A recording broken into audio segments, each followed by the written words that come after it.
where you're going to see these backfield attacks, civilian attacks, terror attacks, clandestine operations. That $60 billion, if they shift to a new phase of the war, what they're doing, Steve, is they're not planning for more of these wide-scale attacks. What they're going to be doing is shifting to an insurgency where they're attacking civilians. Hang on. Is this going to become the new Syria? Is that what you're telling me?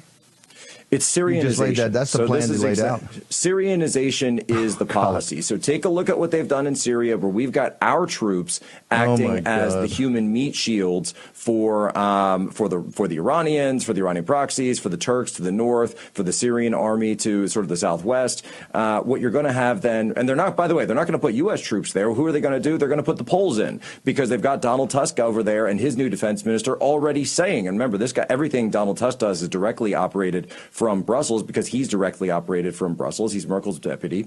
That they are going to have, and basically a Klaus Schwab puppet, that they're already talking about mobilizing Polish troops. What you're going to have is Polish troops move into Western Ukraine. They're going to say, we're here to stabilize the area. Meanwhile, you're going to have a massive DMZ in the middle of the country, and then you're going to have this guy Budanov using the $60 billion of U.S. taxpayer money to commit these attacks, to commit these provocations, possibly even, and it has to be said, possibly even committing attacks in, this is Operation Gladio, committing attacks in Western Ukraine, blaming it on Russia, and trying to use that as more provocation for a wider escalation of NATO operations in Ukraine.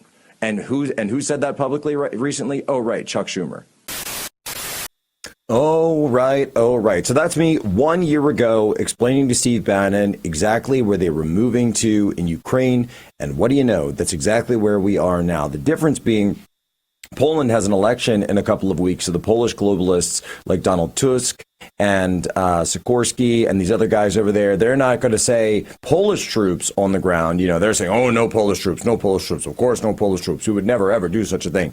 But of course, they'll do whatever their puppet masters in Brussels tell them to do once and if they get elected after these elections that are going to be held in May in Poland. But what are we hearing? We're hearing British troops. We're hearing French troops, maybe even Canadian troops under Governor Justin Trudeau. Here's the problem.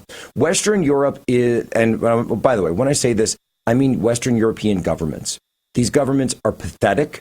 They're broke. They're living out 1914 fantasies with rusted out tanks and empty ammo lockers and third worlders running amok. Starmer's yapping about boots on the ground. Mate, you can't even pay your own electric bills. You can't even trust your people to take the bottles, right? The bottle caps off your bottle. Have you gone and actually tried to use a bottle in Europe in the last couple of years? The bottle cap doesn't come all the way off. It's got a little sticky thing where it comes off, but it still attaches. Why? Because they don't even trust their people to throw out their bottle caps. So you can't even be trusted with bottle caps in Europe. You can't even be trusted with bottle caps, but we're going to trust you with main battle tanks. We're going to trust you with ISR flights. We're going to trust you with nuclear weapons and all of this. It's a joke. It's a complete joke. And these are your priorities. Meanwhile, do you really expect us to take you seriously when you puff your chests out and you say, we stand for nationalism, we stand for freedom, we stand for democracy, when your own countries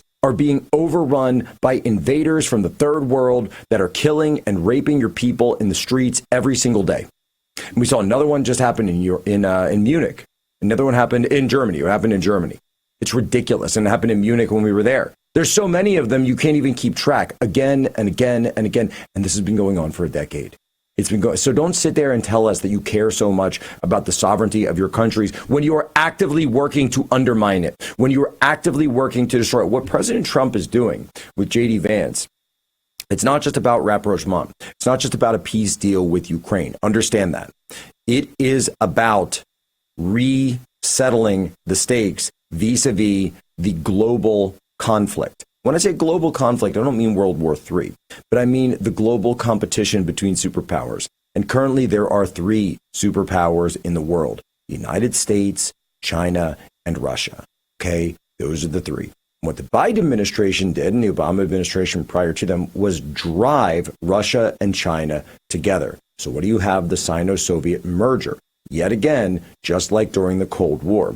But what President Trump and J.D. Vance are attempting to do is re-engineer a second Sino-Soviet split. And if they can do so, they can then rebalance Russia towards Europe, towards the West, and against China. Remember, Russia also has great relations with India. India is, of course, a main antagonist of China. Why? Because India has the only standing army on the Asian continent, or Asian subcontinent in this case, that could stand a force against China. It's so obvious. This is why Southeast Asia security is so important. This is why China is in Myanmar, Burma. This is what they need to control their Burma road. This is also why China has such good relations with Pakistan. Pakistan, Iran, of course, they are always antagonistic towards India. So they want to box India out. It's very simple. If you understand basic geography, a little bit of history, you read your maps, you can understand what's going on.